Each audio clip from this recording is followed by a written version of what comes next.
Hey guys, it's me Double D with another episode of Bayonetta! Last time, we went over the two unlocked difficulties, that is hard mode and non-stop climax mode, and went over the two playable characters, Jeanne and Zero. And in this episode, I alluded to something in the last episode about something that's in the gates of hell, and we're gonna be going to check that out right about now. But while we're here, I might as well show this off, because I might never have a chance to show this one off ever again. So, there is one more attack with having Shuraba and by extension Pillow Talk. So, if you hold down the R button, yeah, she will do that attack. And once the circle is completed, let loose with a slash. Yeah, it's a really powerful attack, but unfortunately it does not see much use because that requires you to stand still, and obviously enemies are not going to allow you to charge up.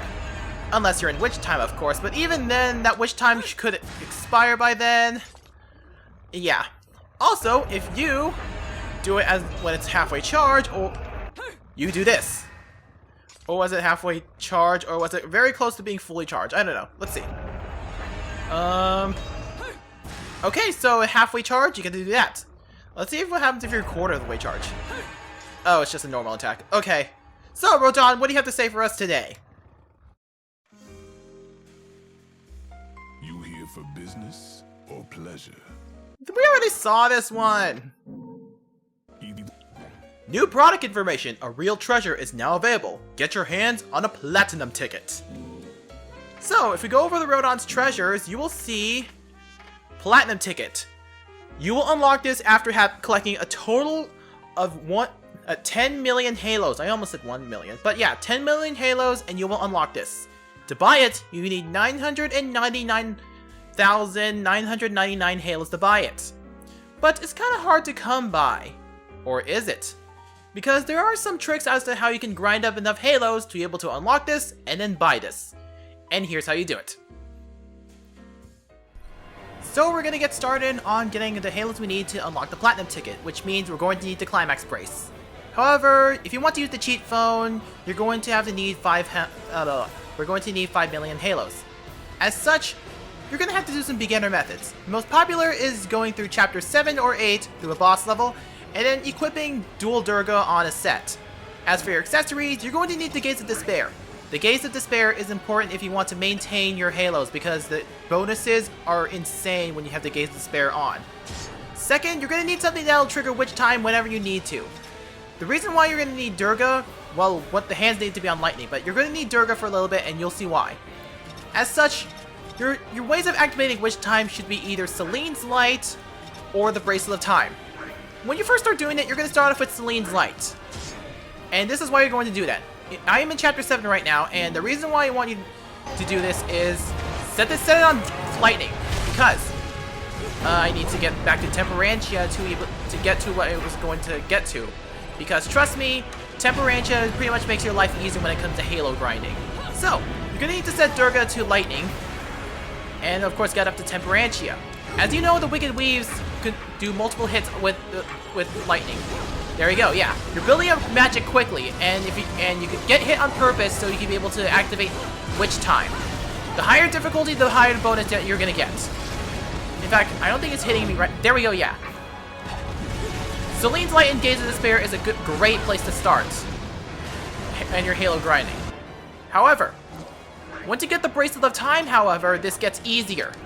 Because you can just hold R and then be able to do Witch Time all you want, and well, I'm doing it on non-stop climax mode, so it is possible that using the Bracelet of Time has disabled. Oh no, it's L, sorry. Yeah. But yeah, see, you can do Witch Time all you want as long as you have the magic, which is going to be built naturally because you're hitting them a lot with Durga, and every hit with magic is going to, well, you're going to refill that bar very quickly. By the end of the Temperantia fight, you're going to be netting up to 400,000 halos, or less, depending on how you do this. But yeah, this is a great way to get halos, and probably the most popular until you get the climax brace. For this next method, you're going to need a set that composes of either Shuraba or Pillow Talk and Kilgore. And yes, if it looks like I'm going to do the Durga Kilgore combo, I am not. Your accessories. You're going to need the Bracelet of Time and the Gaze of Despair. Your items. You're going to need a lot of these lollipops because this will restore your magic. at any time. Obviously, I don't have enough of these lollipops. Lollipops to create, well, a lot of these things. Otherwise, I would have created them a long time ago, but we'll see how much I can make.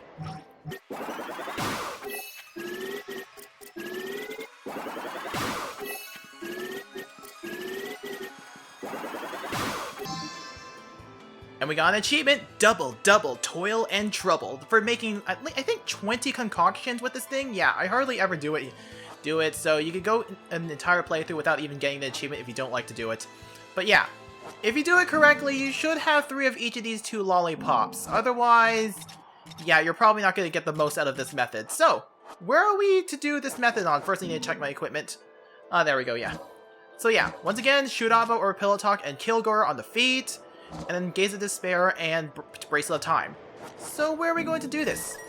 Chapter 2, right around the cathedral where we faced up against Fortitudo for the second time of this playthrough.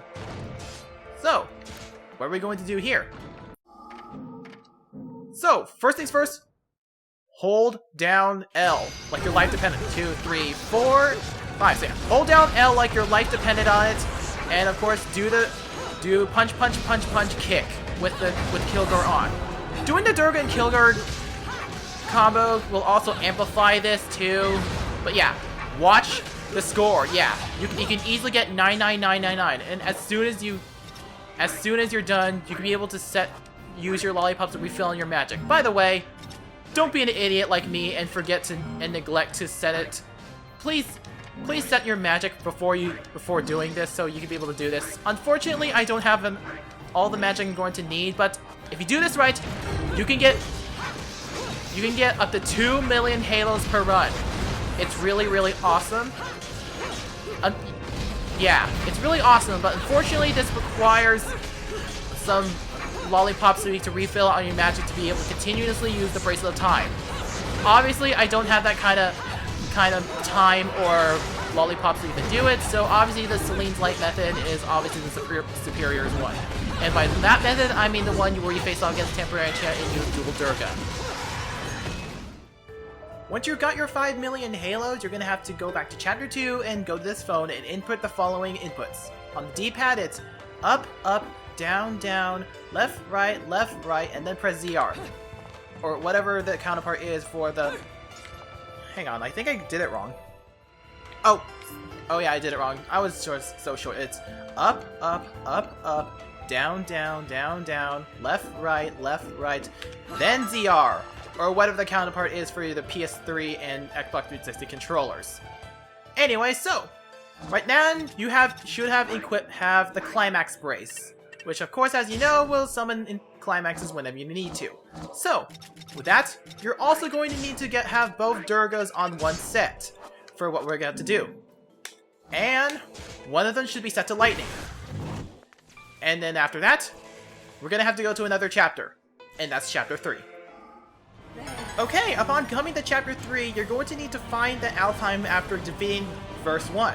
Which, if you recall, you need to destroy this trash can over here, and... there you go, that Alfheim is now open. That Alfheim is going to be important to the best method to grind Halos once you get the Climax Brace. Let's enter. One stipulation before we do anything else, though, is that you need to be on normal mode. Doing this in non-stop climax or hard mode is probably not a good idea. So, as you recall, this Alpine challenge is stay in the air. And you're going to be facing up against a lot of deers. If you are playing this in hard mode, harmonies will take their place. And it's not going to yield you any better results. In fact, you're going to be facing up against a lot of deers, and not only do they die quicker, they spawn quicker too. In fact, if you do it just right and, well, not fail of course, but hit enough deers, yeah. Once again, the reason why I recommend going in normal mode is because the deers will die to your Wicked Weaves very quickly, and they will spawn very quickly. Whereas the harmonies, they don't die very slowly, or very quickly to your Wicked Weaves. It takes a lot of hits to take them down. Anyway, look at the damage, the combo counter. Pretty soon, it's going to go to an absurd number, if I could just reach that number. But yeah, this is pretty much your best way to grind for Halos. And you can still get the Halos even if you fail the verse. Because, well, yeah. Well, I don't know why, but it's pretty much awesome if you want to grind for halos. In fact, eventually the combo meter will go to 99999 times 9.9. Don't let that number fool you. That multiplier and the score is constantly going up.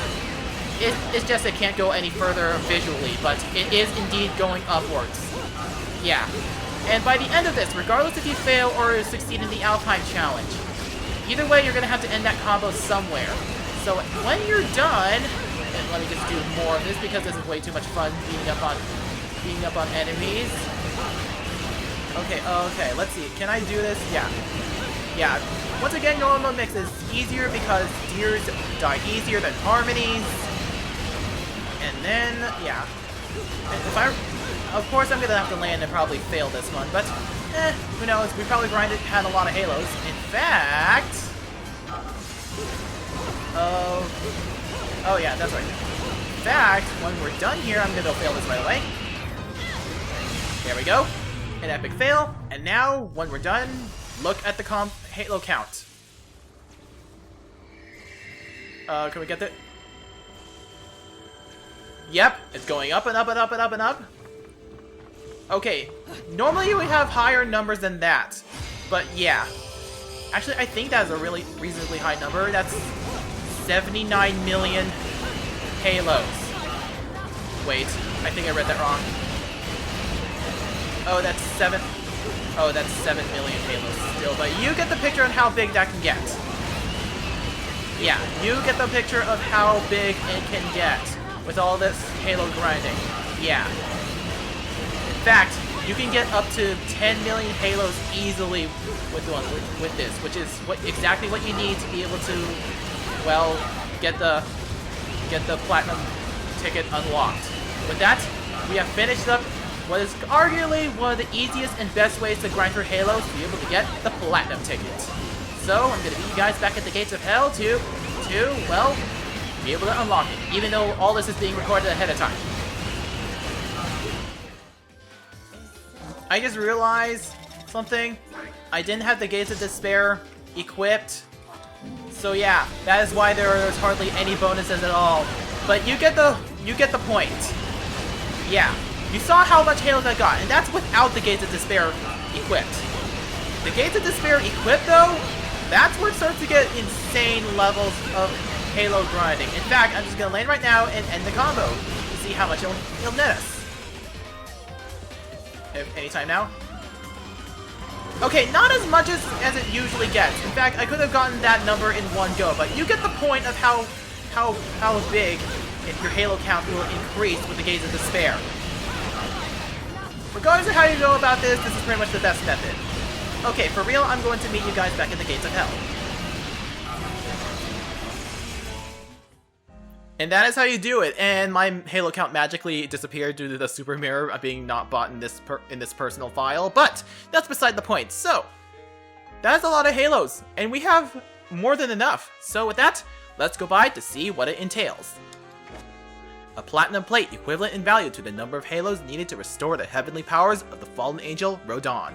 If you were to hand this over to him, let's just say something interesting happens. Let's do it. Hey, if you think you've got enough halos to afford it, how about you show me some love? With enough of those shiny little loops, I can get back to the real me, the old me. Let's get this party started. Shit's gonna get real.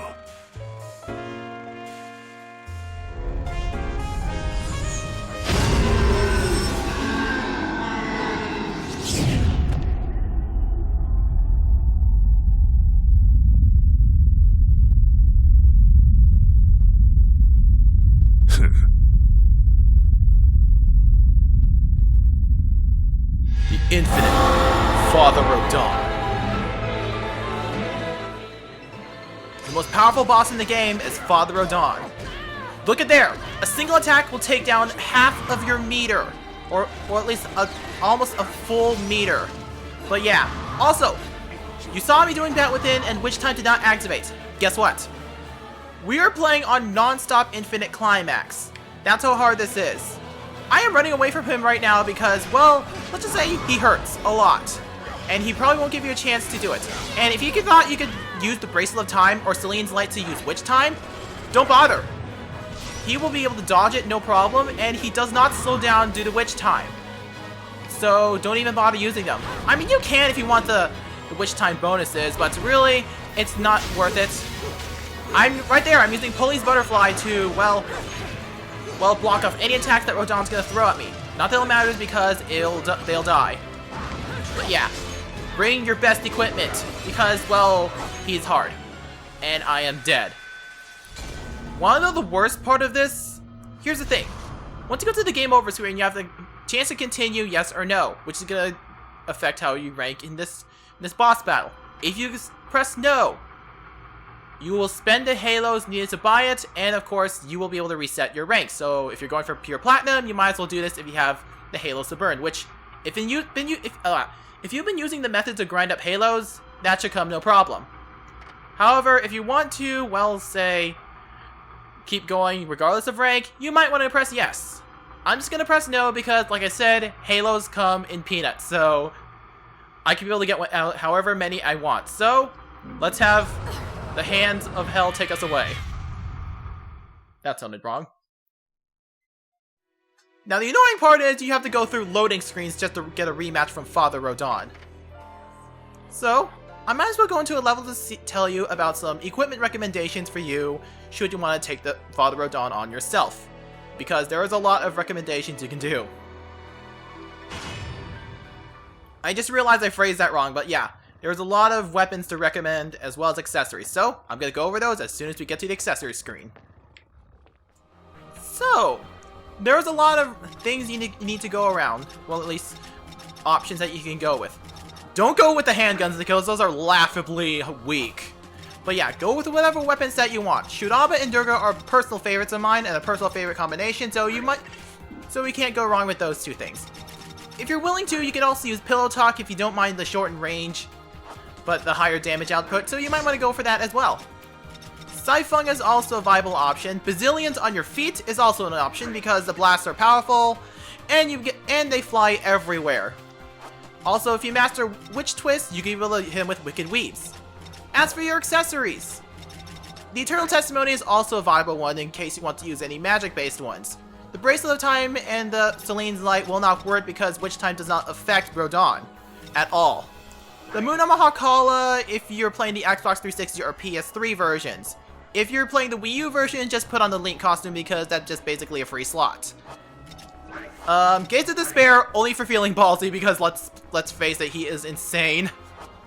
The Evil Harvest Rosary. Considering Witch Time does not affect him as much, you might as well put this here so he can have a counterattack. Star of Dinte. Don't bother. You will not be given the time to taunt, so you won't be able to heal up. Ever. Celine's Light. Pulley's Butterfly. This will protect you from attacks, a set number of attacks, and if you combine it with the Eternal Testimony, you might as well use it so you can be able to protect yourself from attacks. Infernal Communicator. Don't bother, it's not helpful. Sergei's Lover. Once again, don't bother. Climax Brace. Considering this is not going to be recorded anywhere, and it's not pretty much going to be officially recorded, you might as well use this because, let's face it, Father Rodin is a super boss. And we take on super bosses with the most broken things possible. Well, unless you're one of those awesome people on YouTube that does really good runs without using the Climax Brace. But I am not that good at this game, so you might as well use this if you want to have an even challenge. Speaking of broken stuff, the Kilgore Durga combo is also a good combination, and it's not easy to pull off in this fight because he's not gonna give you the time to be able to use this combination. So yeah, it's a viable option if you don't mind being the laughing stock for even using it, but this is a super boss. You could be able to get away with being able to use broken combinations and stuff. Anyway, as for your items, don't even bother using them because he will not allow you to use any items whatsoever. If you could be able to use these and totally break the game. Otherwise, yeah, it's not worth your time. Speaking of which, I forgot, this thing exists, the Magic Flute.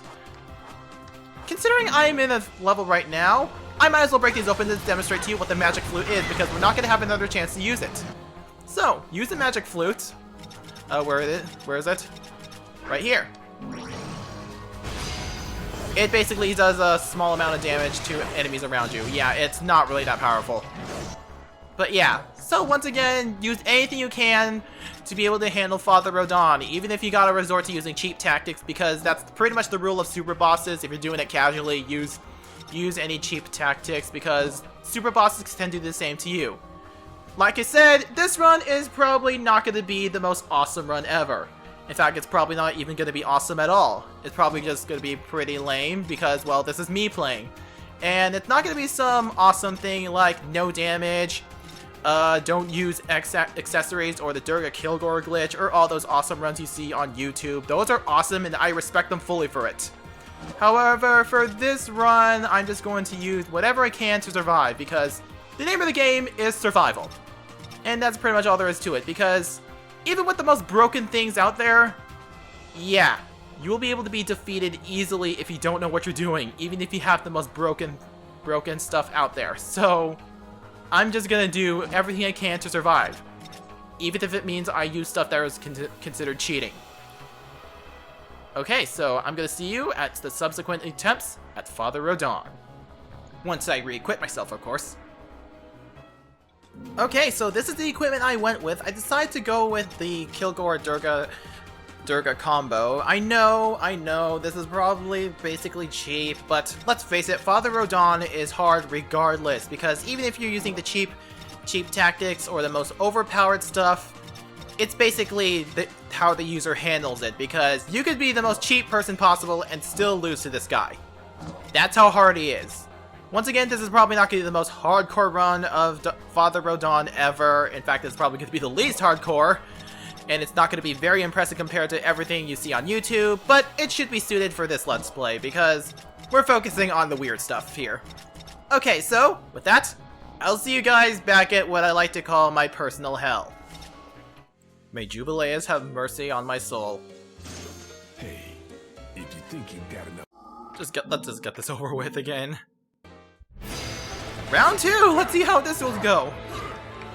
Okay, I did the worst thing by dodging at the inappropriate times. Okay, yeah. He does not flinch that much, and if you dodge, well, you won't be able to, well, dodge properly.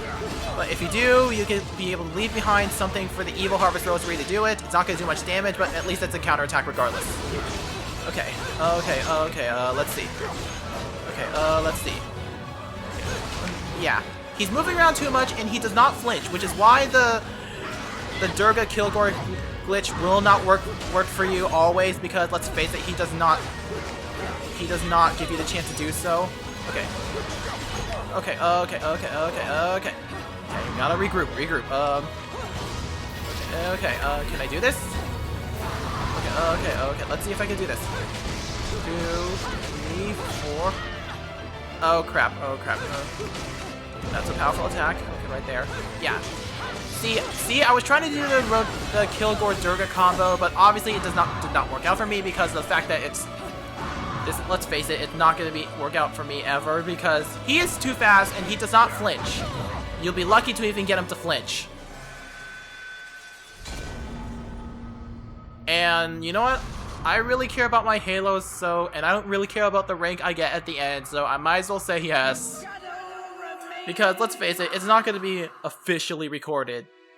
And of course, I have to go through loading screens.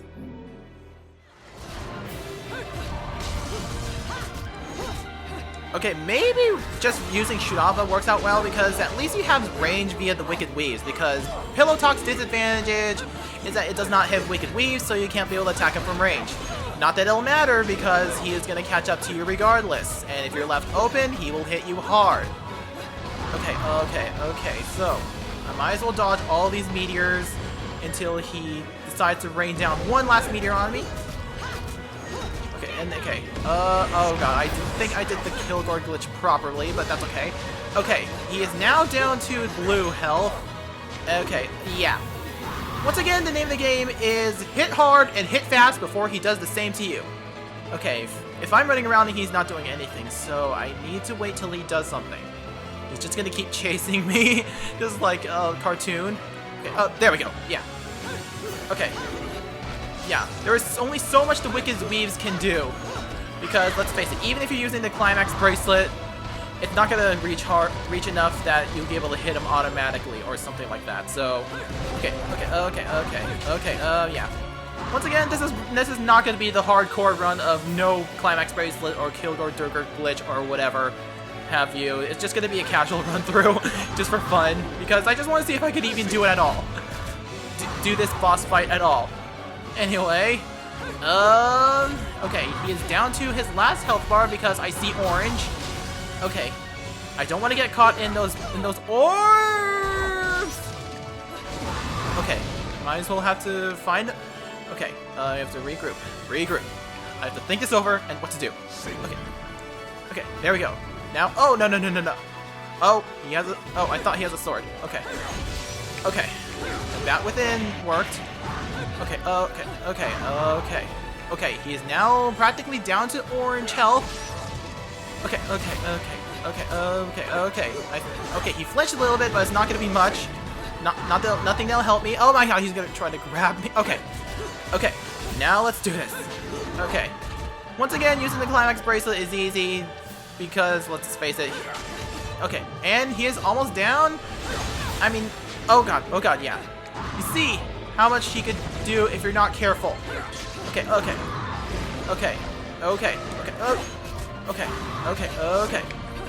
we're okay there. No.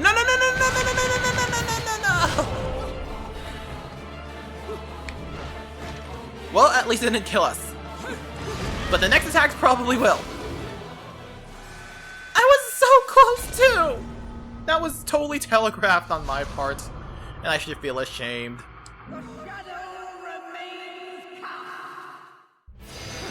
It's been several attempts as of lately. I have lost count of how many attempts, and I have not come close to the progress I made before I died earlier, which is kind of sad. I don't know what I'm doing anymore. Yeah. Okay, I've been doing the same tactics I've been doing that got me that far, which is relatively cheap now that I think about it. But, yeah.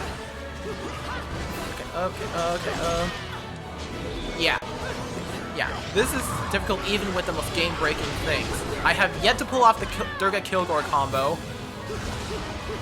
So that should say something. Yeah, I tried to do it, but then I got interrupted, or Father Rodin moved somewhere where I can't seem to do that reliably. That's how hard it gets. Okay.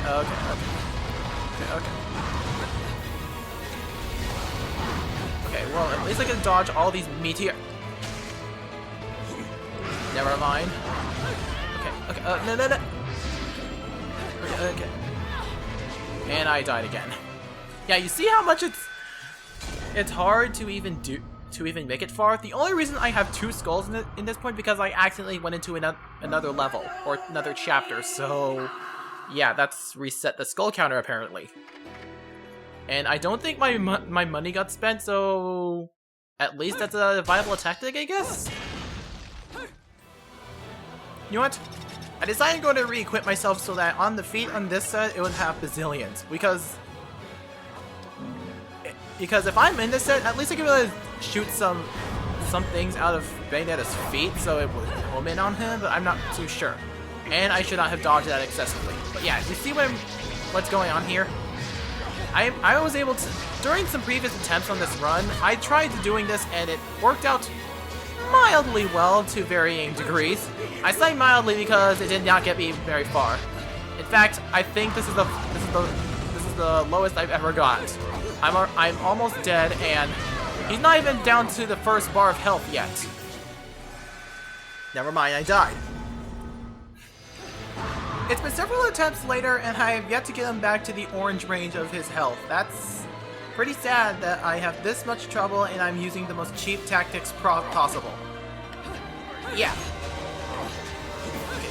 Yeah, I have yet to even successfully do the Kilgore combo because it's that hard to pull off. 2, 3, 4. Okay, I loosely got it, I guess. Yeah. Even then, it's not really that helpful to you because chances are he's pretty far away. So, there's that. Okay. Okay, let's see. Well, while I was searching around the menu during the battle, I found this. This mode is a formal challenge to you from Platinum Games. Rely on your strength and see if you are up to the tests. Can you guess how long I've been doing this? An hour. Yeah. I mean, I think this is only the third time I got into this low of health and I am almost dead, so... yeah, me beating this guy, probably not gonna happen in this playthrough. Probably gonna be... Yep, this is it. I always hate that attack so much. Yeah, Rodin, you go post-sexily. You go post-sexily while I just lay there dead.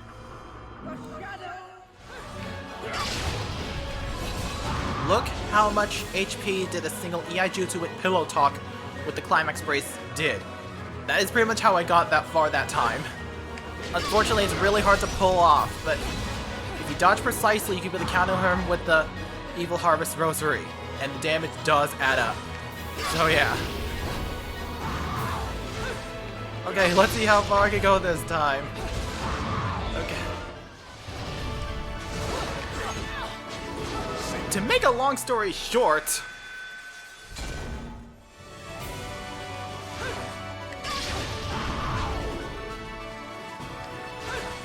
Okay, I actually did it! I just kept quiet for a second and oh my god, I actually did it! Not impressive, I got a silver.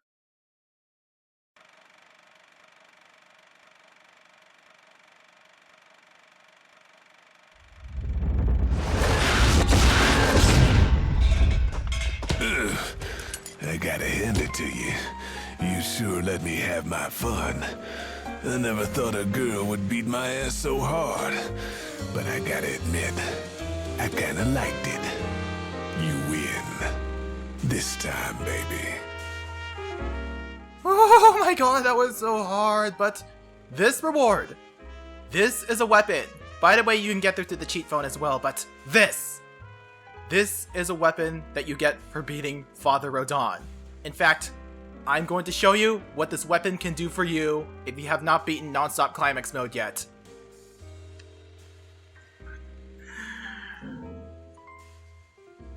Oh, I just realized. Nice screenshot.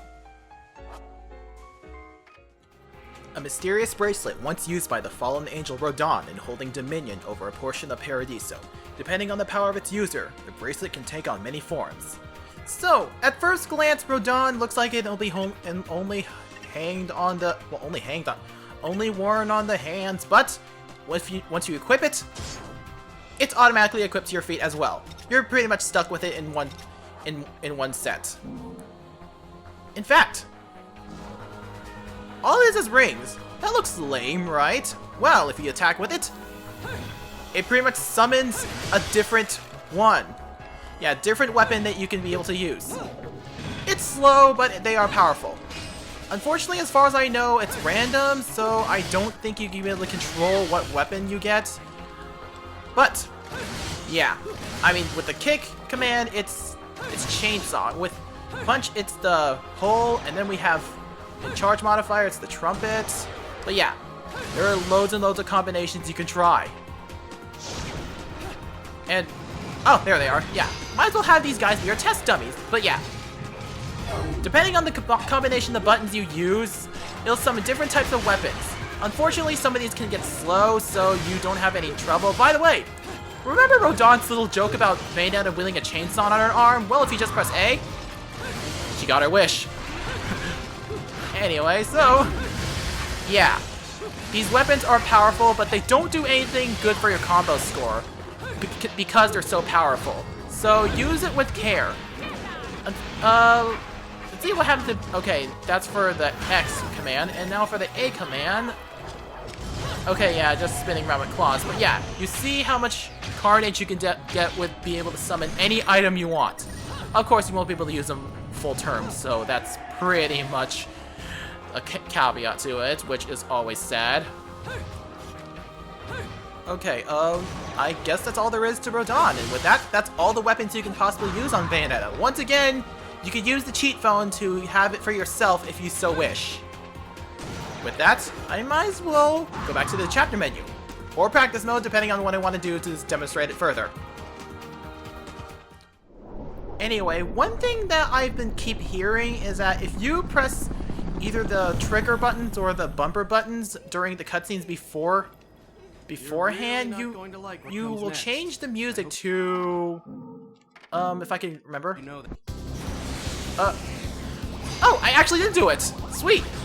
Okay, so if you listen to the music right now, that's 8-bit music. Yeah, if you press the triggers anytime during the cutscene, you'll be able to play some 8-bit music. I think this is themed after another Sega game called Space Harrier.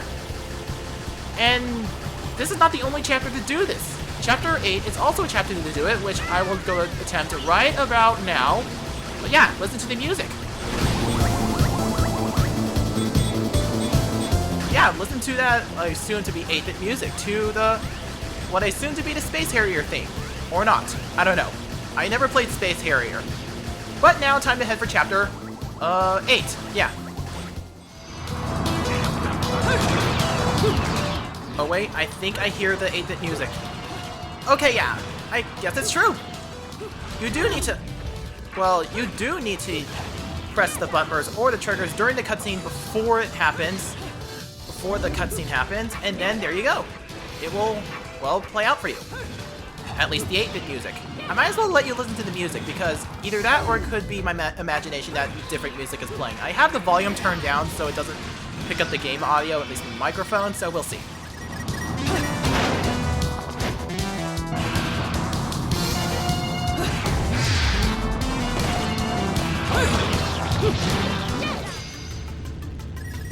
So it applies to the motorcycle theme as well. So yeah, this music, believe it or not, is coming from the theme song of the game Afterburner, which of course is what Bayonetta's Afterburner kick is well named after.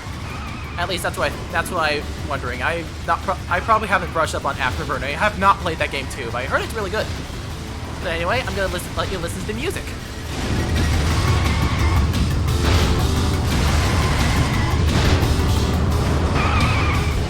It's really cool to see Sega pay tribute to its earlier franchises in Bayonetta. I mean, yeah, it's nothing new for companies to use to reference earlier games, but it's really profound here because you got the 8-bit music, the mechanics to Space Harrier, the music remixes to other games too. It's really nice. With that, I'll see you at, well, the title screen. Bayonetta. With that done, I think that's all I can be able to go over with Bayonetta. And oh boy, what a project this is. I mean, there are some bumps in the road, but with all that done, I think we're gonna call it quits here. I've gone over everything that I can go over with Bayonetta, at least as far as I know. I mean, there is a lot of stuff I probably didn't go over, but it's neither here nor there. So with that, I will see you guys in a new Let's Play. One that probably is going to be as epic as this one. Maybe, maybe not, but we'll see. So, I'll see you guys then in a new Let's Play. And until then... Let's dance, boys!